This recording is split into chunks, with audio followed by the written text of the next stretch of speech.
అందరికీ నా హృదయపూర్వక వందనాలు. ఈ సాయంకాల సమయంలో దేవుడు వాక్యంతో మనతో ఏం మాట్లాడుతున్నారో చూద్దామండి. ఇర్మియా గ్రంథం 9వ అధ్యాయం 21వ వచనం. వీధులలో పసిపిల్లలు లేకుండాను, రాజమార్గంలో యవ్వనులు లేకుండాను వారిని నాశనము చేయటకే మరణము మన కిటికీలు ఎక్కుచున్నది. యవ్వనులు, ఈదులలో యవ్వనులు లేకుండాను మరణము కిటికీలు ఎక్కుచున్నది అంటున్నారు. యవ్వన కాలం గురించి ప్రభు అయిన యేసు ప్రభు ఏమని చెప్పారో తెలుసండి. యవ్వన కాలంలో నా కాడు మోయిట నరుడికి మేలని చెప్పారు. తమ్ముడు, యవ్వన కాలంలో ఉన్న నువ్వు దేవుని కాడు మోయటానికి ఇష్టపడుతున్నావా? చిన్న ఉదాహరణ చెప్పనా?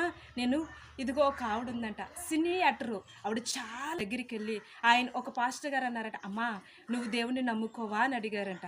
ఆవిడందంట, నేను చాలా అందగత్తిని, నా అందం, నా యవ్వనము ఇంకా చాలా ఉంది, మీరేంటి దేవుళ్ళకి వచ్చి మూల కూర్చోమంటున్నారా అందంట.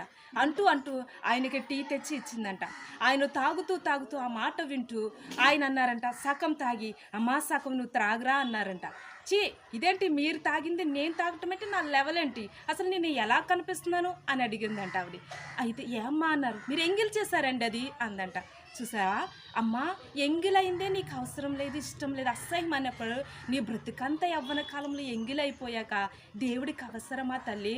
యవ్వన కాలంలో ఉన్నప్పుడే కదా ఆయనకి నువ్వు ఇష్టమైన మార్గంలో నడవాలి, యవ్వన కాలంలోనే కదా ఆయన కాడు మోయాలి అంటున్నాడు. తమ్ముడు జ్ఞాపకం చేసుకో. తమ్ముడు, ఎన్నిసార్లు యవ్వనంలో నీ ఇష్టమైన వాటికి సరదాలని, సినిమాలని తమ్ముడు తల్లిదండ్రులు చెప్పినవి వినకుండా ఎంత ఇష్టాసరంగా పరిగెడుతున్నా తమ్ముడు.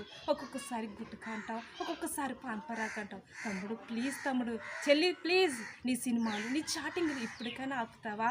యవ్వన కాలంలో కనీసం ఇష్టలుగా, దేవునికి ఇష్టలుగా ఉందామా? ఒక్క అవకాశం ఇద్దాం చెల్లి, ఒక్క అవకాశం ఇద్దాం తల్లి, ఒక్క అవకాశం ఇద్దాం తమ్ముడు. మన బ్రతుకులు దేవునికి ఇష్టమైనట్లుగా మన యవ్వనంలోనే సరి చేసుకుందామంటే ప్రార్థన చేసుకుందామా?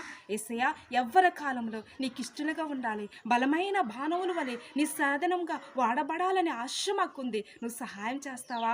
సహాయము చేయమని మా బ్రతుకులు నీ చేతిలో పెడుతూ నీ సాక్షులుగా ఉండటకు నీ కృప దయచేయమని యేసునామమున ప్రార్థిస్తున్నాను తండ్రి. ఆమేన్.